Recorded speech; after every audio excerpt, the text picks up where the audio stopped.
Last time on Improv Tabletop, our new trio of heroes, Freespin, Scorchguard, and Dagger, 3 reject transformers on the planet of Cybertron, all gathered together to talk about what they should do now that all of their idols had left. Optimus Prime and the rest of the Autobots had rolled out to the planet Earth to do heroic deeds there, leaving all of our heroes behind. So, after deciding that they needed to go out and be heroic themselves, to go and find their heroes, they saw off in the distance the launch pad, where Dagger had ascertained that the next ship was going to be leaving very soon, and would be the last one that would be going in the next 3 years. So they decided they would head out across the dunes of debris so that they could find the rocket and sneak on board. What's going to happen as our heroes try to sneak on board this rocket? Let's find out here in the world of Transformer Rejects. Roll out.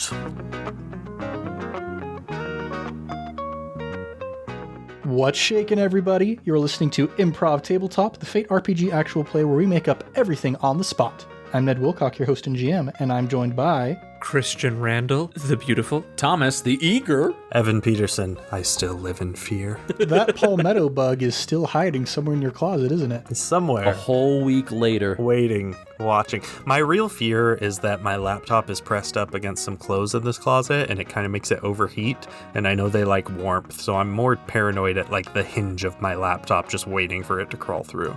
That sounds like something from a David Lynch movie. 10 palmetto bugs are going to crawl out of my nose during this recording, and that's a David Lynch movie. Oh no. Oh boy. Hard pass. That's the next campaign is David Lynch. Oh no. We got to bring Cotter back for that one. In the meantime, before we get to our David Lynchian horrorscape, we've got Transformer Rejects to hang out with. So, we just left off with you guys getting ready to head off across Cybertron to try and make your way to the launch pad. But there are some dangerous things that have been discarded here in the Autobots junkyard. Experiments gone awry, maybe some other Transformers that aren't necessarily the most wholesome of types. You gotta have your head on a swivel trying to move across the debris dunes. All right, let's go. I would like to transform into my harmonica form, and I have little wheels on all 4 of my legs, and I'm just going to start rolling, and you hear like, it sounds like cups in a cupboard being shaken, and it sounds like things are breaking and shattering. I jump into the air, and I just go shlink, and I turn into a knife very quickly. It takes like 3 moves. I'm basically already a knife. Do you just fall to the ground then? As he's turning into a knife, I quickly grab him and go, "Hold on, Dagger." Then I jump into the air, turn upside down, so I do like a flip, and I transform into the ceiling fan, start spinning but upside down with my wires like hanging out the bottom because it's not attached to a wall or a ceiling, and just start floating in place next to my good friend Freespin. You turned the little switch to reverse the fan blade direction. Exactly. Which, if you're like me, you might just be learning about like I did 2 weeks ago. Game changer. Anyway, I hook on to like the inside hook of one of his blades with my little metal bread width indicator and just like spin around on the ceiling fan. So incredibly dangerous. Yeah, and I'm just bzzz. And so as you start this very interesting procession across the dunes, there are some places where there's like big old water pressure tanks that you have to go over next to hollowed out car shells. You've also got areas where it's mostly just like a bunch of really small things like old broken watches and calculators that are easier to get over. While we're traveling, I'd like to keep an eye out for any like supplies, like anything that could help us either just fix our bodies later on. If we're going to Earth, they're not going to have the plentiful resources that Cybertron at least used to have. And this may be the last bastion of resources for us to draw from. Yeah, go ahead and roll to overcome with clever to see what you notice. This is why he's our leader. Except he's strong, not clever. That's a 0. Told ya. Very nice. So you are looking around trying to find something that seems interesting, and you get to this one section of the planet where you're moving across it, and especially like as Freespin's wheels are contacting the surface, you hear this hollow rattling noise underneath. And Scorchguard, as you notice that, you look down towards his wheels, and you notice what appears to be a handle or a hatch of some kind built into the surface here. And as you go out to check it out, here's where your tie to overcome comes in. You succeed at a minor cost. You reach out and you notice that handle. So you're like, oh, what's going on here? And you kind of try and turn it, but an alarm starts going off and you hear a voice saying, "We see you out there." Oh no. And I untransform from my ceiling fan form, and I immediately pull out my 2 fan blades from behind my back and just start looking around. As you transform, I'll like kind of hop off you, transform in the air, and land on my feet in robot form. I'll also transform, but it's very meticulous. I can't go too quickly because I've got these glass pieces, so it's very like unfold, unfold, unfold. Almost more like origami than anything until I'm standing again. Dagger, make sure we protect Free Spin while they get into their robot form. It's so impractical. Thank you. I appreciate it. I've always got your back, Free Spin. So as you're transforming, you can feel the ground begin to shake beneath you. You can see that sort of latch that you were reaching for. It turns and a seam in the metal begins to open up. You can see the floor opening up in front of you. And there's like dry ice fog coming out of it. There's laser lights like blinking and flashing around. And you hear a whirring noise and a platform starts to rise up from beneath. And you can see a pair of transformers on top of it. Does a song play in the background as well? Yes, dramatic music plays in the background as a pair of reject Decepticons appear in front of you. Decepticons! They look at you and they kind of chuckle to each other. And the first one says, "Ah, Steelskin, it looks like some people have come here to steal what we have rightfully stolen from the surface of Cybertron." And Steelskin turns to the other one and says, "Yes, Dragon, we should make sure that they don't come in here and raid all of our supplies." These two named after Caldic Steelskin and Drawing Dragon on Twitter. Nice. Yeah. Those are actually really good Decepticon names. Yeah, it really works. I love it. Yeah. Hey now, what's the big idea? We're not trying to raid anything. "Oh, you say that, but we saw you reaching towards that handle there, and I look into the eyes of this one right here." And he stares directly at Scorchguard and says, "You have the look in your eye of someone who's trying to get resources for going off-world." So what if we are? It's none of your business, lousy Decepticon. "Well, if it's none of our business, then it's none of your business, and you'd better just skedaddle right along." What resources do you have here? "Oh, we've got all the good stuff, but it's none of yours." Well, maybe we should make it ours. "If it's a fight you're asking for, I think it's a fight that we can bring to you." I'm always up for a fight with a lousy Decepticon. Autobots, roll towards them.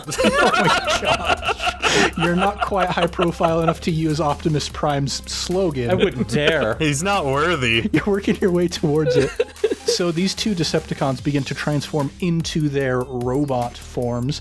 Steelskin had been a dentist's chair with one of those like lead aprons on top of it. Yes, absolutely. And Dragon was just like a Wacom pen tablet that you use to like draw in Photoshop on your computer.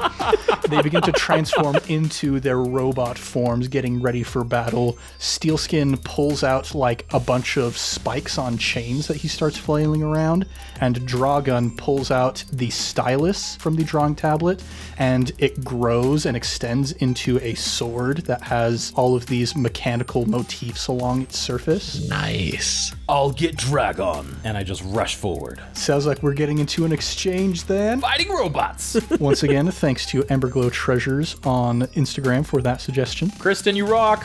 So obviously Scorchguard is going to take the first position in this exchange here. So what would you like to do? I'm just gonna slash and try to take their wrist off and end this battle before it even begins. Oh shoot, yeah, that's pretty forceful. Go ahead and roll to attack with forceful. Okay. Dragun is going to roll to defend with clever. Dragun is a very creative individual, an artiste among Decepticons. Go try and do some creative dodges and ripostes against you. Excellent. I'm gonna go towards, since I have both of my fan blades out, I'm gonna go with my left one towards their sword to try to block it out, and the other one comes up on their arm to try to take it off. Right on. That's a 3. Drawgun also got a 3. Ooh. So on a tie to attack, you don't do damage, but you do gain a boost. I'll take the boost. All right. The boost that we're going to give to you is following in Prime's footsteps. Oh, yes. You're taking those steps to be the Optimus, to be the best, to be the one who takes the initiative. That is the boost we're going to give to you. All right. I'm going to toss this over to Steelskin and yell to my compatriots, watch out. Yeah. All right. So Drawgun lifts up that stylus sword and does a block with the handle in one hand and the other hand holding the flat of the blade, just blocking your overhead strike. And so Steelskin is going to come in from the side with all of those flailing spiked chains and is going to shoot them just directly at you, trying to get you while you're in kind of a vulnerable position. Oh, shoot. So Steelskin is going to attack with Forceful, just taking this full frontal approach. How would you like to defend? Can I defend with Forceful? Yeah, if you want to just kind of like shrug off the blows, that is a forceful way of defending. Yeah, I'll take the beats, and I've roughed up my knuckles a bit, so try to bat them away as well, you know? I've got some tough skin myself, some tough steel. All right. Wow, that was terrible. I got a 0. Steelskin got a +2. Yep. Yeah, so as you are trying to bear down on Drawgun with your big ol' like fan blade swords, you feel these spiked chains start to like find the nooks and crannies in your various mechanical pieces. They stick in almost like harpoons, and he starts pulling you in his direction, trying to like get you down to your knees. Autobots, I need some help. And with that, Steelskin is going to pass it over to Dagger. Dagger's gonna run over, and I'm gonna try and use my speed to sort of go around and outmaneuver those spiked balls and get up underneath near the stomach, and I'm looking for a weak point, and I'm gonna try and just shove the blade of my head in and activate, because I can't just cut through the steel chains. I need to find like just wires or something that my blade will actually be able to do some damage to. So I'm just gonna try and get in close, find a weak spot, and lunge in for an attack.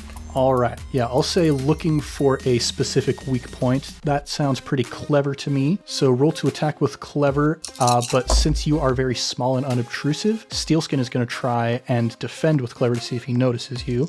I rolled a +3. Steelskin also got a +3. We're getting quite a few ties so far. We're evenly matched. Can I use a fate point to invoke Cut Like a Butter Knife and add 2 to my roll? Yeah, if there's one thing that you are made for, it is cutting. You find those wires, time to just snip right on through those. So it's a +5 versus a +3 now. Look at Evan playing it safe and not just going for the reroll every single time. Unlike Christian, which we determined last month. Absurdity. Utter absurdity. I am a boring tabletop RPG player. I never roll for health points in D&D, and I never re-roll my fate points here. Well, you do manage to get 2 stress on Steelskin, so it seems like it's working to some degree at least. Yeah, I'll take it. And now who would you like to go next? I will throw it over to my teammate Free Spin if he's done transforming. I just finished. My little hands are like, everything kind of looks like suction cups, but they're all glass. So I've got like suction cup looking hands, suction cup looking feet. My eyes and my mouth are like 3 suction cups, and they're all different sizes of this glass. And so then I will just start spinning them, and these little silicone pads come out to start playing the different bowls from my harmonica, and I will try and do a sound attack, and I will say, "Bots, I feel like a thread." Do, do, do, do, do, do, do. Wow. I'm gonna unleash a torrent of sound waves upon them. I mean, I should have seen Free Spin being a bard, but I'm still shocked. Yes, I cast Thunderwave. And shatter all of your bowls. And shatter all of my own glass. That sounds like a flashy attack to me. Who are you attacking specifically, Steelskin or Drawgun? Steel skin, because it rhymes with feel. All right. Yeah, why The not? logic is there.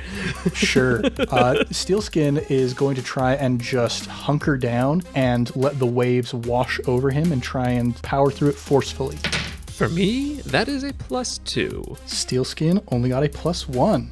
I knew my music would be a threat. And so as the sound waves start washing over Steelskin, you can see the steel plates start to vibrate as well, and there's this clanking and clattering noise, and he drops to one knee and has to let go of a couple of the chains to try and keep himself together, taking 1 stress from that.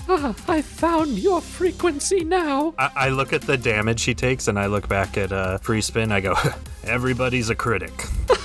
My mother says I'm quite good. And I believe the only one left is the last Decepticon, correct? Yes, Draga. So in response to seeing me absolutely decimate his ally, I'm sure he will want to respond to that. Yeah, so Dragon looks over at you and is going to just try and duck underneath Scorchguard, because Scorchguard, you're putting down the pressure on top of his stylus sword as he's defending. He's just going to like slip down between your legs, and your momentum kind of flips you over the top of him, and he goes sliding with the point of that stylus sword straight out towards Free Spin, and is going to try and make an attack with Quick against you. How would you like to defend? My defense is going to just be basically just splay myself out as far as possible to keep the glass parts away from any damaging instruments. So like basically I just become like a disco ball of glass that is flinching away from the scary parts. Indeed. I think that seems careful to try and make sure that nothing is in the path of this attack. I am pretty careful because of all of my glass. So let's see how that does.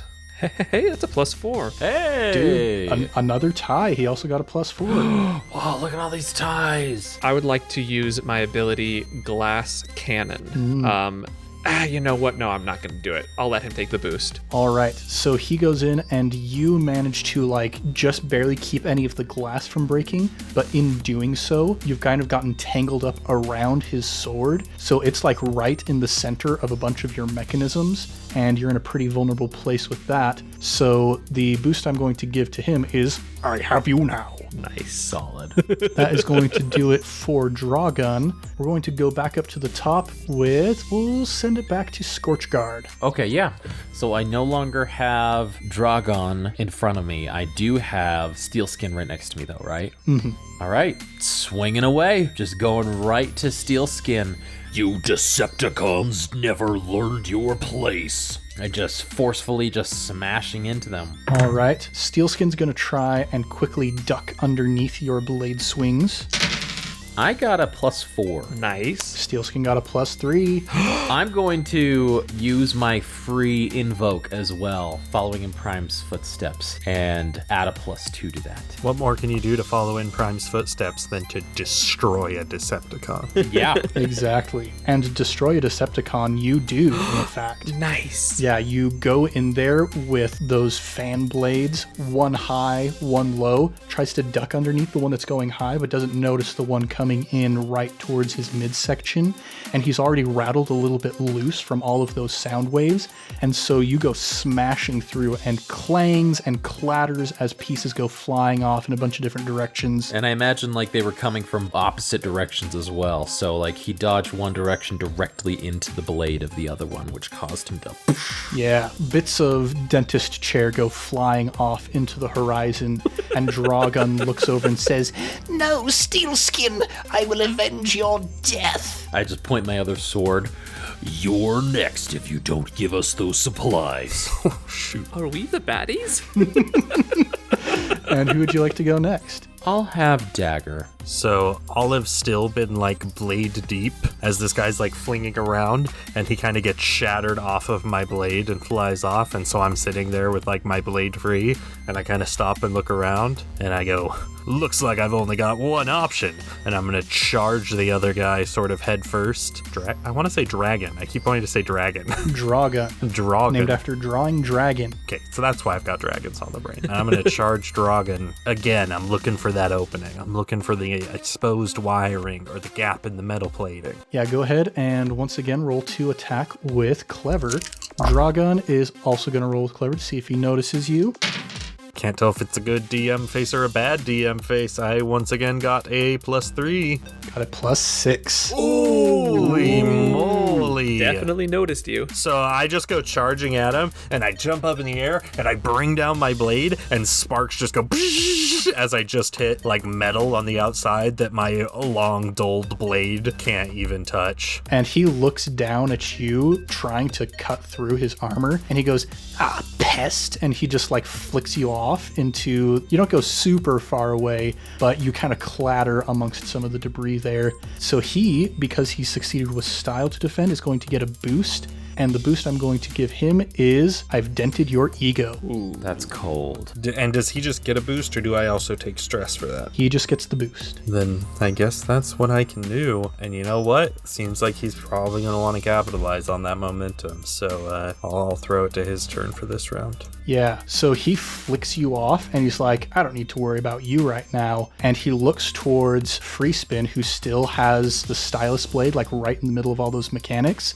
and is going to smile and say, An eye for an eye, perhaps? and is going to slash straight up and try and cleave through as much of you as he can. Going to just make a big old forceful attack. How would you like to defend? I would like to, with lightning speed, start playing some more of the glass bowls, and I'm gonna sing, "Do you really want to hurt me? Do you really want to make me cry?" And I'm going to try and push myself back with sound waves. All right, roll to defend with Flashy. That is a +3. Ooh, he only got a +1. Can I choose to fail? Maybe? Por qué? I would like to invoke my trouble fragile emotions, because he is making me cry. He's being so mean. He just keeps attacking me. Here's what I'm going to say. I'm going to compel you with that aspect to fail. You would get a free fate point if you accept the compel, but yeah, you would fail that defense. I will accept the fate point from your compulsion and take the fate point. All right. Dragon looks at how fragile you have become in this moment and gives a little smile and says, Ah, time to capitalize on this moment. I have you now. and is going to use that boost. No! And he can see that he's dented your ego, so he can use that boost as well, bring it up to a +5 against a 0. So I take 5 stress? Correct. You could turn 4 of those into a moderate consequence. What an interesting concept. I believe I will lean into it, though. I will take all 5 stress. All right. And one more and you're dead. So that sword goes cleaving up through just a whole ton of your glass bowls, and they shatter and pop one after another. And the force, it's kind of like, I don't know if any of you were this irresponsible as a child and ever sprayed a light bulb with water because it made a cool sizzling noise. And then the light bulb pops because that's how the laws of thermodynamics work. Stay in school, kids. Yes, please stay in school. There is this popping and an electric spark as each of these bowls is cleaved through, and shards and powder of glass go flying off in all directions, and your body just kind of collapses to the ground as you've just almost completely been torn in two. No, Free spin! he got me. And with that, let's go ahead and pass it over to Free Spin. I'm gonna feebly raise one arm and just start spinning weakly the one that's cracked, and it kind of, the tune isn't there, and it's kind of cracking, but I say, "Now you've given me nothing but shattered dreams." And I'd like to crack that last one and let the shockwave of it hit him. All right, using your cracked stunt. Yes. All right, I'm going to say the amount of stress that you deal to yourself, that is going to determine how much stress is dealt to Dragon. All right, so if I choose a moderate consequence, that's 4 stress. Indeed. So I will choose to give myself a moderate consequence to blast him with 4 stress. All right, so you crack that bowl, and the resounding noise goes shooting off right at Dragon, and you see it rattles a bunch of the plating off of his surface and leaves kind of a skeletal structure underneath. Takes 4 stress from that, looking quite rattled.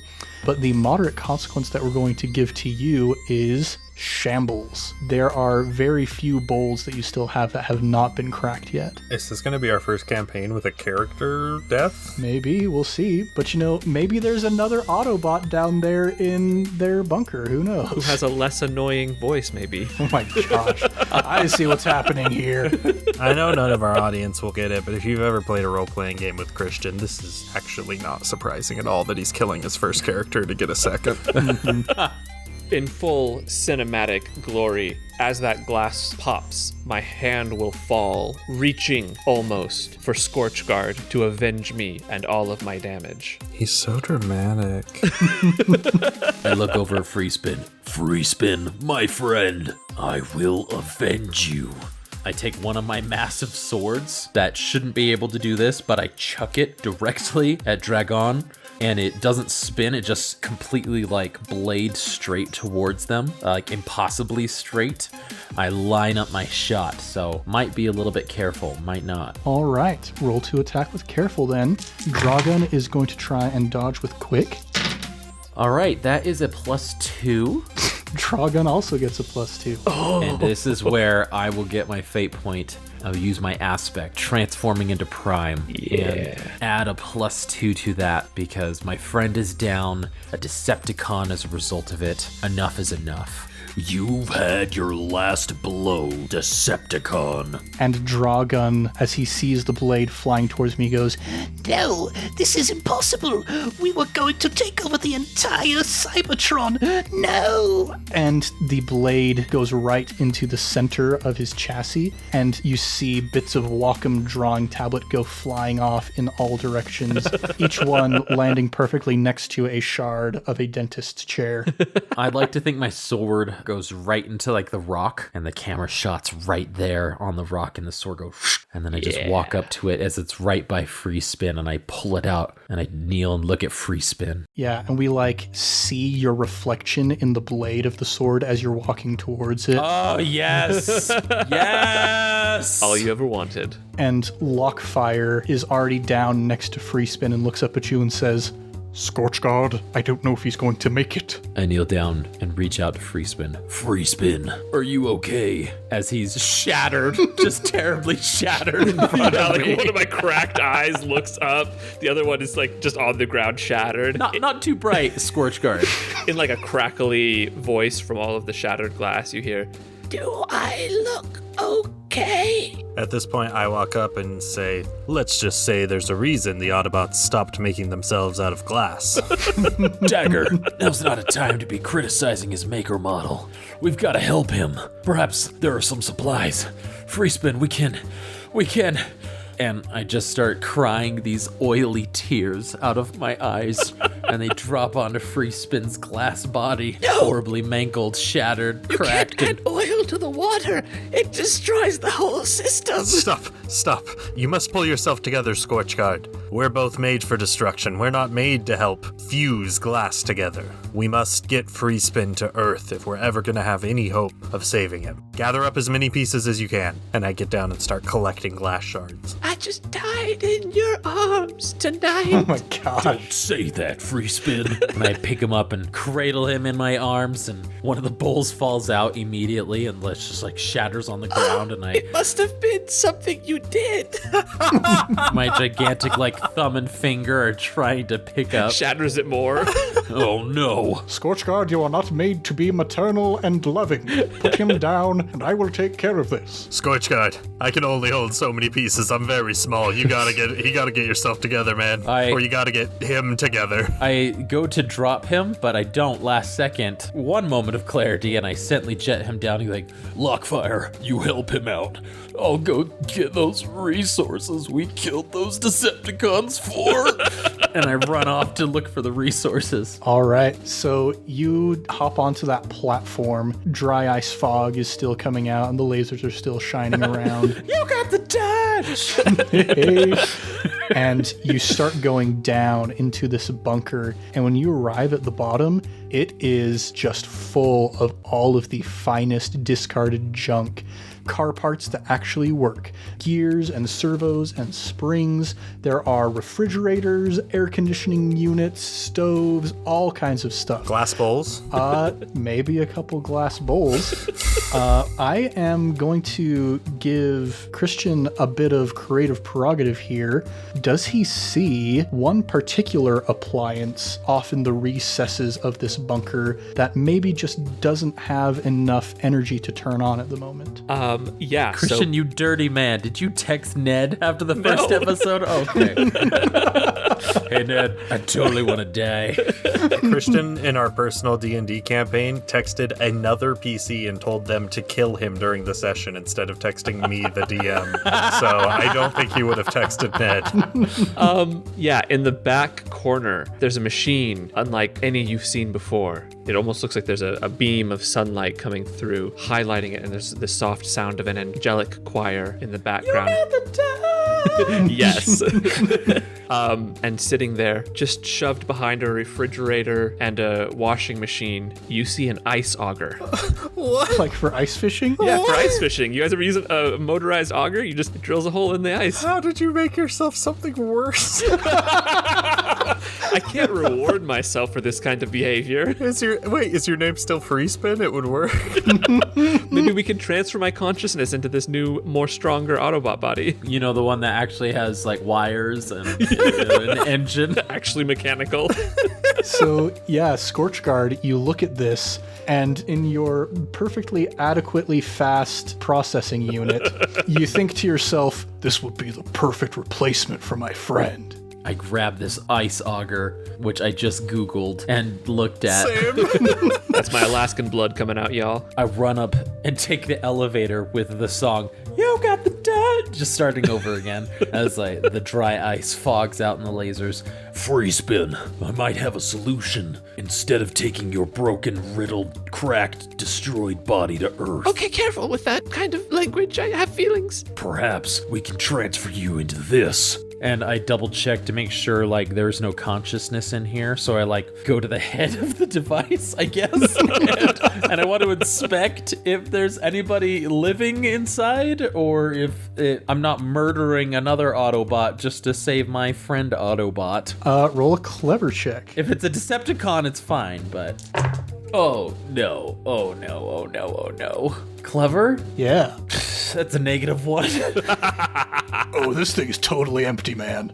Free spin. You need to merge your consciousness into here so you can join us. Cause I can't leave you behind, a fellow Autobot. I grab Oil. I grab the piece of glass that has one of your eyes on it, and I like connect a wire to it and jump up and connect it to the auger. All right, Scorchguard, we're ready for the procedure. We need a potato to start the jolt, though, to just like Oh my god. get But the... there's no organic material on Cybertron. Did you find any batteries down there? Yeah, I found one here. And I just pull it out of my hollow leg where I've been housing some of these extra resources. I hook up wires to the car battery. And free spin, as you feel the electricity beginning to move through you, something you have never experienced before, it tingles and it jolts, and you feel your consciousness being transferred through the battery into this auger.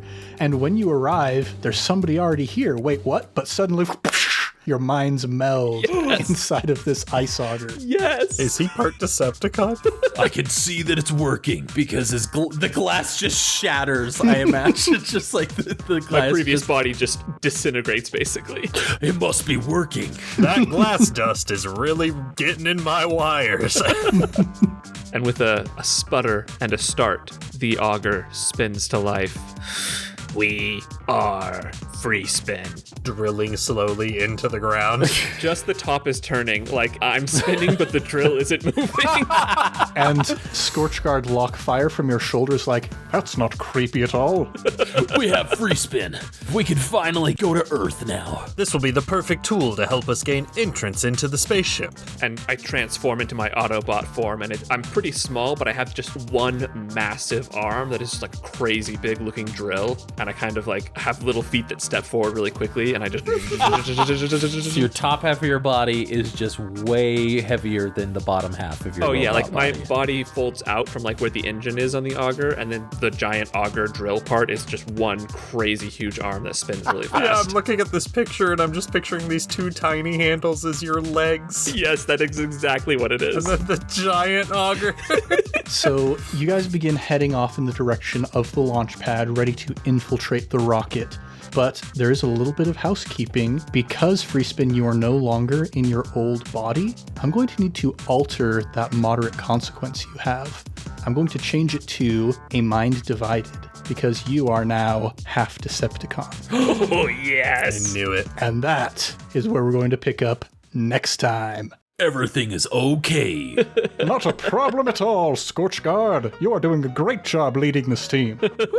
Oh boy, that was a fun fight. Who knew that last week that our lack of Transformer knowledge would result in a half Autobot, half Decepticon hybrid Frankenstein monster? And apologies to Caldic Steelskin and Drawing Dragon for introducing you and killing you in the same episode. I thought that was a little odd. You know, these episodes go a little quicker than the Adventure Zone, for example. So your legacy, though, lives on forever in our hearts and our dreams. But sick Decepticon names. Yeah. For real. That worked out, like, perfectly. If it makes you feel any better, Drawing Dragons, you beat the crap out of me and threw me really far, so... And you destroyed Free Spin. That is true. And it wasn't me trying to help him by dropping all his body onto the ground. It was you. The only reason why Free Spin's body was not able to be put back together. Well, everybody, thanks so much for listening to Improv Tabletop, and we'll be back next week with more adventures in the world of Transformer Rejects. If you want more, go ahead and subscribe, maybe even give us a review. We would be as happy as a long-defunct Decepticon that now has a body to control if you would go ahead and give us a review on the podcatcher of your choice. We're also all over social media at Improv Tabletop, so if you'd like to suggest either a setting for us to play in or an aspect for one of our characters to use, you can tweet about us or comment on one of our posts using hashtag ImpTabSetting or hashtag ImpTabAspect. Let's do a round of plugs. As always, I Cast Fireball is our sister podcast. It is a marvelous, wonderful time. If you like D&D, if you like dragons, if you like dungeons, go check that out. Maybe even if you like demons. Demons, what? A little teaser for what's going on currently in our campaign. And that's all I'll say. Indeed. We also have on this same channel our Avatar Legends campaign. That is lots of fun. Christian plays in that along with McKenna and Caleb. There's some stuff going on. I don't know where the story is going to go from here, but I'm very excited to see where it goes from here. The other thing that I would like to plug this week is the song The Touch by Stan Bush. If you ever check out the soundtrack for the original Transformers the movie that came out in 1985, I believe it was, this is the first song that appears on that soundtrack. Thomas shared it with us in our Discord server, and when I started listening to it, I was like, wait a second, is this Van Halen? No, it's not Van Halen, but it could be Van Halen because it goes so hard. It rocks like Van Halen, for sure. We've done a lot of research in the past week, folks. I hope it showed. Oh, man. So yeah, go check that out. It is like 80s power metal to the extreme. I love it. Let's go over to Christian. Anything that you would like to plug? Yes. I would like to plug ice fishing. Not really the time to do it. It's unless you're listening from the southern hemisphere, then you're getting that way. When I was a young lad growing up in the wilderness of Alaska, we would go ice fishing every now and then. And there's something so fun about just going out into the blistering cold, standing on top of frozen water, looking into a dark hole, and hoping that some sort of sea creature will come out that you can eat. So if you get the chance, the opportunity arises, I just want to recommend you give it a shot. Learn a thing or two about this cold, wide world we live in. I'm noticing a pattern. So last week you talked about how to cook crabs. Now you're talking about ice fishing. And, you know, both of those things are great, I'm sure, but the way you describe them just makes them sound so unappealing. Well, this is why I'm not in marketing. Yeah, Ned, maybe because you work in marketing, Ned, you're just so critical of the way other people sell stuff. Wait, Ned, you work in marketing? Surprise! I think I can recognize it is not a strong suit of mine. It's how I feel, it's how I see the world, and it's beauty to me, but not to most people. I get that. Yeah, maybe someday you'll be able to find a spider from the ocean in the blistering cold that you can eat. Ah, this sounds like the dream, doesn't it? Such a dream.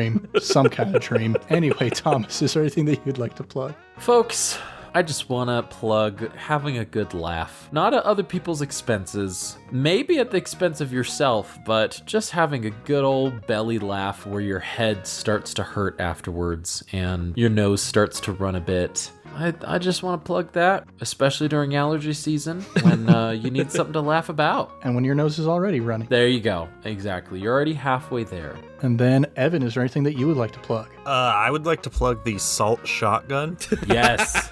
Yes. Okay. I've never owned one, but I want one. My dad has owned one. They're a little out of my price range. What it is, if you're unfamiliar, is it is a yellow plastic gun that you fill with salt, and this sucker has a 3-foot range and can kill any bug using the power of high-speed grains of salt.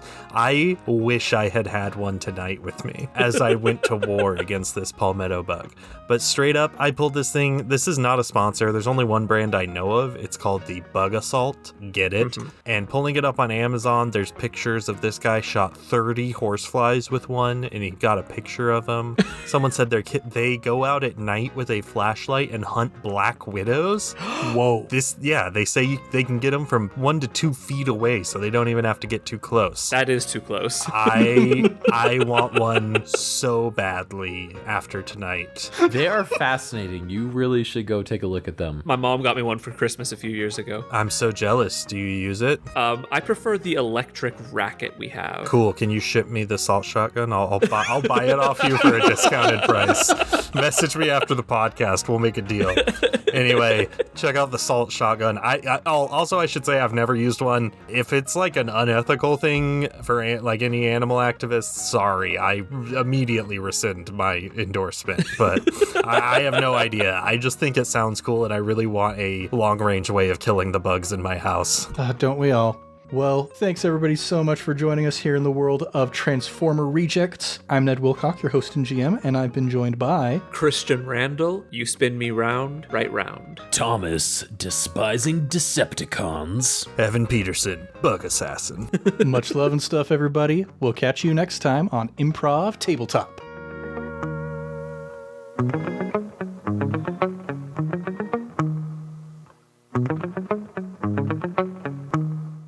Can't hear you. Yeah, I can't hear you, Christian. No! Now we can hear you. Okay, good. Kind of. I was worried there for a second. The microphone doesn't even like your voice. Nobody likes my voice. I don't like my voice, but I made the choice and I've got to stick with it. Can't wait to hear the raw audio on that one.